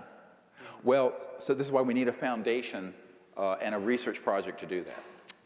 Yeah, it's really refreshing to have a doctor speak the truth. Thank you. Hello, Dr. Greer. I'm Susan Carter with PureEnergySystems.com. We've talked a few times on the phone, and it's good to meet you in person. Nice to meet you. We are actually competitors in this business, but we work together, and I think that's the new paradigm, that we do have to learn to work together, that it's not just either or, it's all of us together. My question to you is, I feel like the patents are a trick. Patents are a way to pull in information in order to suppress it. Could you talk a little bit more about that? Yes, the whole patenting question is a big, complex. That's about a 2-hour lecture I give to inventors. Yes and no. The patent issue, if it's done traditionally, is a trap. If it's done with the knowledge of what you're up against, it can be useful. Mainly for investor support and confidence, because people want to think that they're involved with something that's protected for a little while. In reality, my view of it is that if the inventor and the group feels it should be patented for whatever commercial or paranoid reasons they have, they need to know how to do it so that they don't trigger the suppression efforts unnecessarily. And that can be done. It's all in how you word it, and also it's what you have in countermeasures. For example, I would love if somebody wants to go that route. They have a device, it's ready to go, they want it patented, or they already have it patented, or they're in the process. I would love to submit that to the patent process and wait for those people to try to intercept it and suppress it, because it would be submitted the day before or the day of a massive press event that would have around 100 million people watching it. And then I would say, come and suppress, give me a Section 181 now, you jackass, where you have the people watching. Every city in America will have riots. See, now here's the thing. Part of the strategy is that you've got to pull large numbers of people on board. The patent process, if it's done in a vacuum, is very dangerous. If it's done as part of a comprehensive strategic package or plan, it's sort of a neutral thing as far as I see it. But if you don't compensate for the dirty tricks, and I mean, Tom Valone can give a 2-hour or 3-hour lecture on the dirty tricks that have been done in the patent office that he knows about on this issue. So yes, it is a snake pit unless you know what you're doing and you need to do it. But this is the same thing. You know, I had a 3-star general tell Brigadier General Luvkin, tell Dr. Greer he should be looking under his car for bombs because he's made. I said, oh, I'm not worried about that because we put the things in place already. We have serious institutional and support from inside this group, but we also have large numbers of people who follow what we're doing. Our websites had something like 10 million people on it.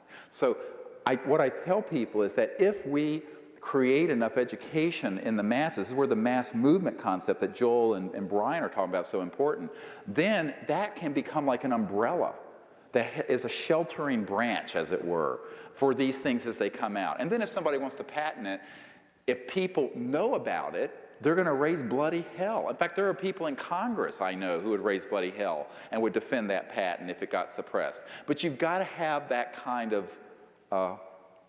pull. You've got to have that in place. If you do it, you know, if some little guy sitting in his garage goes to a guy who hangs out a shingle claiming to be a patent lawyer, and they go through this process, they're wasting their money. They're wasting their money. You've got to do it right, and it can't be standalone. It's got to be part of a strategic, comprehensive effort that involves all these factors: major institutional support, celebrity support, mass public awareness, an enormous number of scientists who are credible, who've already signed off on it. You know, all this has to be done. And if you get on our website, you'll see a strategic overview of what we are doing.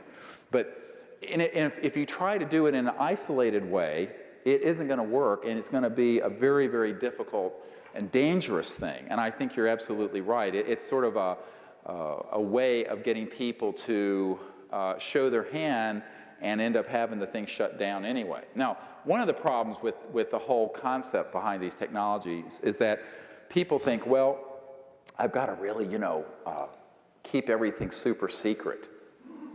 And I said, from whom? Well, this group, you know, that's keeping all this stuff secret from the world. I said, you're not going to keep anything secret from them. Who are you kidding? You're delusional. There are no secrets from this group. And so let's get it to the public. Now, if there are trade secrets involved that you do want to patent, you can still disclose the information without disclosing that aspect of it. It's easily done. It's done all the time in technology. But you've got to have people who know what they're doing. And that's why, you know, what I tell people is that it's about putting together lots of people with the expertise. You know, I'm just a country doctor in Virginia. And what I learned was that if I'm in the ER and I get into a situation with a patient and it's something I don't know, I would say, help. Even if I had to turn to the x-ray tech and say, what do you think? I'm shameless. Now, part of it is I have an IQ of 180, so I'm confident. I don't care if someone thinks I'm stupid. They want to think I'm stupid, they think I'm stupid.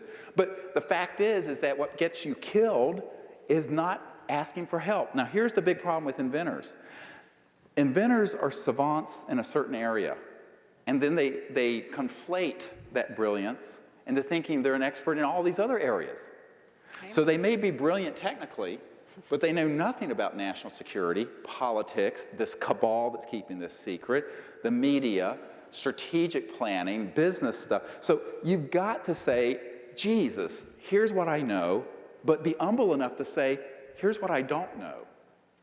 And I have found the only reason I've gotten this far with Disclosure Project is that when I started this in 1990, I mean, I was never in the military, I was never in the government, I was never in politics, I was never in anything. You know, I was a meditation teacher before I was a doctor, literally. I mean, people like Louise Hay were students of mine. And so I'm going, well, what am I doing?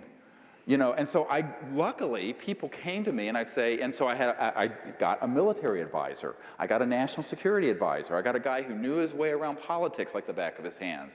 I got a science guy who is sort of a physics, sort of more hard science, because I'm, you know, biomedical science. So you have to say, here's what I don't know. Now, what happens, unfortunately, with startup companies and inventors is that they're really clever in a few areas, so they conflate that into being clever in all areas. That's what kills them. So a certain amount of humility. Now, humility is not to be confused with boldness. I mean, I'm no shrinking violet. But you have to take measure of yourself and say, this is what I can and can't do. So you have to be brutally honest. And I think if you're talking about patenting, if you're talking about media, if you're talking about Capitol Hill, the Oval Office, the Pentagon, the NSA, whatever it is, you've got to know what you know, and you've got to know what you don't know, and not go blindly ahead, flying without any guidance system. And so I think this is another reason why you have to take a multidisciplinary approach and pull in the best people you can, which is what we've been doing over the years. Yes, sir. I would like to know if it would be possible for me to meet with you briefly before you leave the campus. I happen to be a World War II veteran and also a retired science teacher. I would like to meet with you briefly, someplace wherever you designate. Well, if time allows. If time allows. Time allows. Okay.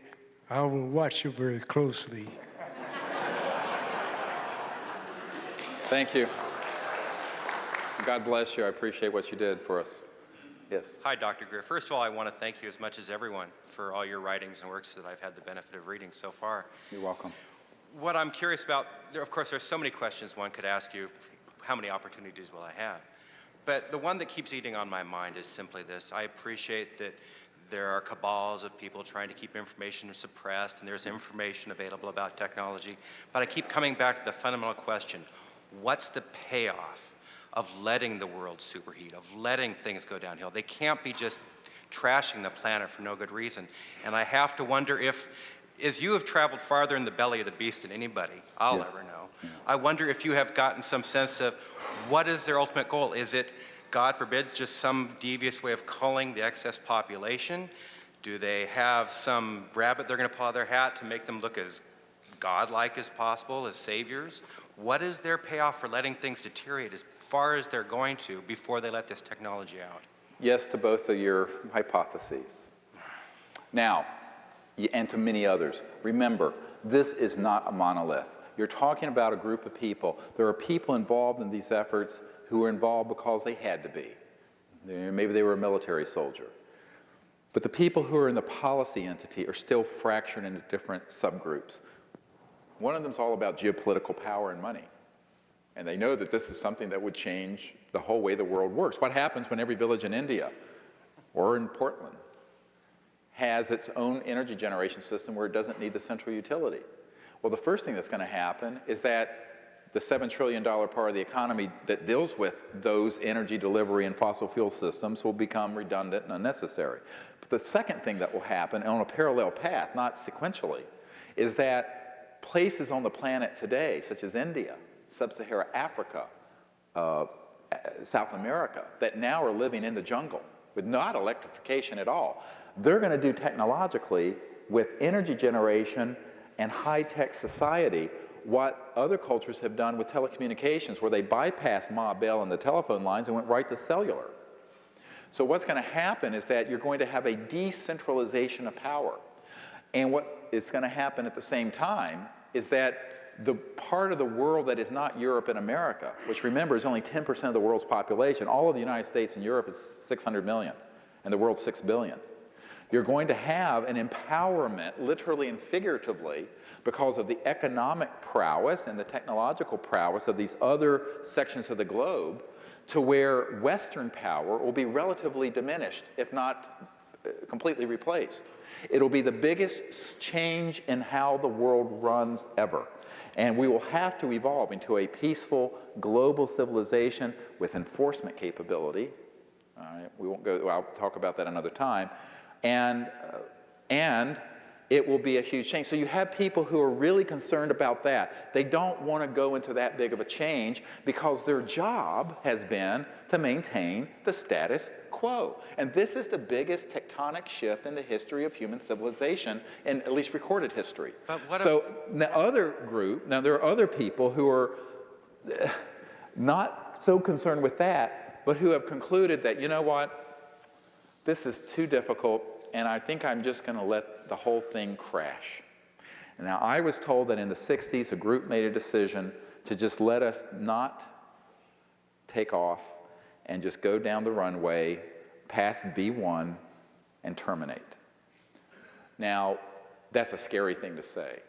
And I'm holding a lot of punches here for a reason. This spring, an intern who worked with me threw himself onto the train tracks in Cleveland and committed suicide because he found out too much of what I know. The number of people who killed themselves who know what's really going on is huge. It's not easy knowing this stuff. So, but it's sad. But anyway. Will they let it come out in time? Yeah, it's going to come out. But the point is that you've got all kinds of groups. Now, the scariest faction of this group are the eschatologists. And I remind people that James Watt, who was the Interior Secretary during the Reagan administration, when he didn't know the mic was open, said, you know, we don't need to worry about the environment because Jesus is coming back soon and the world's coming to an end. And since it's the end of the world, God wants us good Christians just to go ahead and enjoy the environment while it's still here. So that kind of eschatological thinking, that paradigm, very much informs policy in levels that you can't imagine: corporate, military, intelligence, and governance. And it's a self-fulfilling prophecy, in my opinion. And I think they're right. It is the end of the world. It's like the REM song, it's the end of the world as we know it, but I feel fine.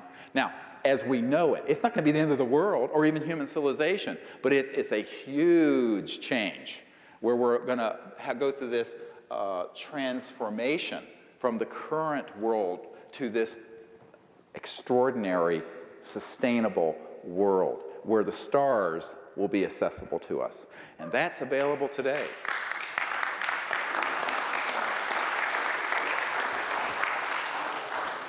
Yeah, we got time. Yes, sir. Okay. Hi, Dr. Greer. David Kalishaw from the GET Project. In 1929, my maternal uncle, Hugh Pantea, was in Fresno, California. He watched a vehicle come up from Los Angeles to Fresno. Newspapers at the time showed this guy with a water hose in his car. It's an endothermic steam engine, basically one of the class of ambient heat engines. Excuse me. Subsequently, we had a Great Depression. Do you think that may have contributed to government complicity in this sort of cover-up activity? Well, I think he's asking about a very interesting era, and that's, yes, there was no question that between 1920s and 1930s, multiple inventors came forward with technologies that would have replaced the need for Standard Oil. It did drive. Now, I knew Lawrence Rockefeller. He had a lot of guilt, huh? It did drive up on, he watched it leave the party on a Standard Oil flatbed truck.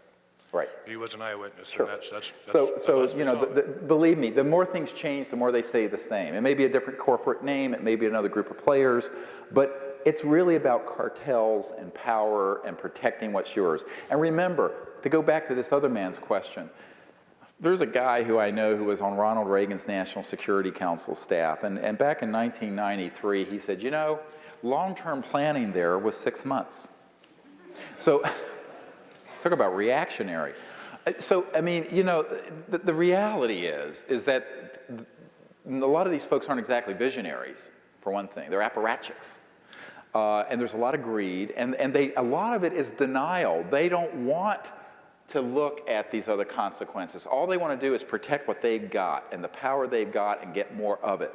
And what I have found with that, it's interesting, because I've met people who have $10 million and they won't give any of it away because they know people have 100 million and they're jealous. Or they know they have 100 million, but they don't want to contribute anything because they're still trying to amass more wealth because they know people who have 500 million. And then those people have friends who are billionaires and they don't have a billion, but these other people do, and they're jealous, so they want, it's a sickness. That kind of, no, it is. It really is a sickness. And unfortunately, when you're dealing with this kind of covert power and technology power that interfaces with temporal power that you see out here in the world, it's a combustible mixture, literally, oil, but it is a combustible mixture. And so all the way back into that era that you're referring to, there were concerted efforts, both within the government and within corporations, to absorb these sort of breakthroughs and shelve them. And this is what I call the black shelving of technologies. And this is not a myth or a conspiracy theory, it's provable. The question is, can we learn from that? And the hopeful thing here is that I think we can. I think we can learn from the mistakes that were made all through those times and say, let's do an ethnography, if you will, of that whole era and this whole last century, and look what we have done as a culture and the mistakes that have been made in the new energy field, and correct it and compensate for it through a comprehensive strategy. So let's look forward. Yes, sir. Next question. Yeah, hi. I'm an aerospace engineer. I've been an aerospace engineer for about 45 years now. And in 1964-65, I invented a solar power satellite. In 65, I applied for a patent on it. I was served a military secrecy order, said, Bloomer, keep your mouth shut about this or you go to prison for 2 years and pay $10,000 fine. So I know what you're talking about. I need your card. Yeah, that was 65. Okay, at 66, 67, I tried to talk it up. I tried to sell it. I tried to promote it. Nobody gave a damn, paid any attention. I said, okay, people don't care about this. I will invent something else. I invented a flying saucer.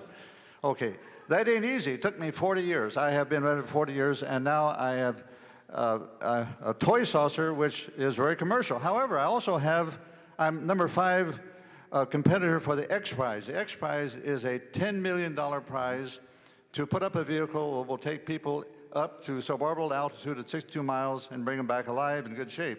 Right. Well, my craft, I believe, is flying saucer. It's much able to do the better job than the others. You bet. You cannot use an airplane. You cannot use a rocket. Rockets are at the end of the development. Airplanes are at the end of the development.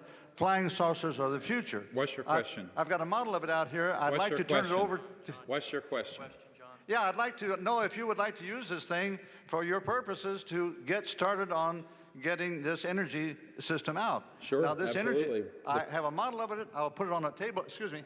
I'll put it on a table out here, and you can look at it. I will give it to you. I will help. I will promote. It's totally non-secret. Thank you. Thank you. Una vez más. One more time. First of all, thank you. Thank you. Second of all, really quickly, could you restate your website address? I never seem to catch that. Disclosureproject.org. Disclosure, okay. Okay. Disclosure Project being one word, .org. Thanks. And then thirdly, there's a piece here that I'm missing, and I'm wondering if you could help me out here in the group.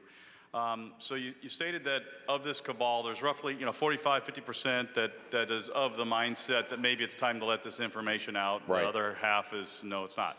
Right. Okay. Also, you mentioned that what we really need now is tens of millions, 10 million ish kind of dollars to get something going beyond this current level. Mm-hmm. Well, I can understand why one of those out of the 25 people or so or entities that is the cabal, half of those 12 people, something like that. Obviously, they're not going to directly, hand somebody the money, but it would seem those folks or those entities easily have the ability to allow 10, 20, $100 million fall into the right hands to develop something. So to me, I'm missing. It would be known everything they did. It would what? Everything, those people. They can't operate independent of the others. They don't, they can't, and if they do, they end up like Bill Colby. Okay. See, that was the example that they made of Bill Colby. Bill Colby was going to hand off $50 million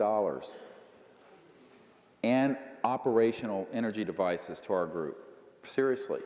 I mean, until recently, I haven't talked about this publicly. And they laid down so I think that, look, we've analyzed this every which way but Sunday. It's very difficult for those people. And remember, percentage of people doesn't necessarily mean percentage of power. Because it's like in a political process, the ones who are most rogue, most lethal, most vicious, nastiest, have an exorbitant and disproportionate amount of power.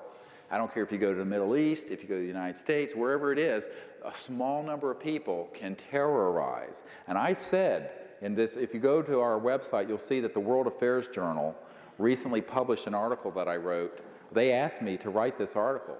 And this World Affairs Journal is an international foreign relations, not CFR publication, it's an independent one out of India and France. And basically what I said was that the group that is running these sorts of programs are not only the biggest RICO on the planet, but they're the largest terrorist organization on the planet because they have ruled through intimidation and terror. So, when a US president is seriously conveys to us, to my group, that he doesn't think he'll survive his tenure in office if he touches this third rail. You've got a problem. There's no way that's constitutional. It's rogue, it's extra-constitutional, it's transnational, it is fascist in its orientation, quite frankly. And unfortunately, lethal force has been used. So the people within that group who are younger and more progressive-minded, that I know, really would like to see this happen, but they're very wary of the ones who are not so enlightened. And so it's a very difficult situation. I honestly believe what has to happen is that out here, a group of people have to find technologies that are at a level that are ready to be demonstrated to the public and do it, and then it will tip the rest of that balance over. Now, they may set up certain decoy operations to slow down that effort. I mean, I was a little chagrined at the timing of 9/11, since it happened a few months after this May Disclosure Project press conference that got on the radar screen all over the world. There were 100,000 people who wrote members of Congress. I had congressmen calling me in for meetings, and they were seriously pursuing this. Boom, 9/11 happens. Everyone's attention is diverted over there. So, you know, what's going to happen next, I don't know, but all I can say is that we have the responsibility to not worry about what they're going to do. Let's look at what we can do. And Yeah. Actually, to wrap up. And let's not give more power than they have. You know what I say? You have exactly the power you are willing to manifest in your life, and no more and no less. And it's true whether it's you or the President of the United States or this group of people. So we have to manifest that power and that courage and move forward. And if we do it together, we'll be successful. By the way, I have no doubt what the outcome's going to be. We know what the outcome of all this is going to be. The question is, how rocky is the transition going to be? Amen. That's the only question. I have complete confidence in the fact that the earth is going to reach a state of enlightenment, of homeostasis, of advanced technology that's peaceful and non-harmful to Gaia and to the earth, and that we will be a sustainable civilization that will continue for hundreds of thousands of years, that will travel out among the stars. This is our destiny. It's going to happen. The question is, we're going through these birth pangs, and we have to be attentive to this process. But we shouldn't give all our attention only to the pains. Well, let's look at this baby that is coming down the canal, that's ready to be born. This new world is ready, pregnant to emerge. We have to be the facilitators for the emergence of that good future. Thank you very much. God bless you. How about it, Dr. Greer? Good work. Give me about 1 minute for an announcement, and then we're going to give a couple minutes to Howard's daughter here, which we'll be meeting in a private room. Okay, what's going to happen now is we're going to adjourn for dinner and wine reception, and listen very carefully to this. The wine reception is going to be right outside here, just outside the doors, and it's going to run concurrent with the dinner hour and a half. So from 5:30 to 7 o'clock, both the wine reception and the dinner are going to be concurrent, but you may not take the wine into the dining hall. Please be back here at 7 o'clock, okay? Yeah, we're...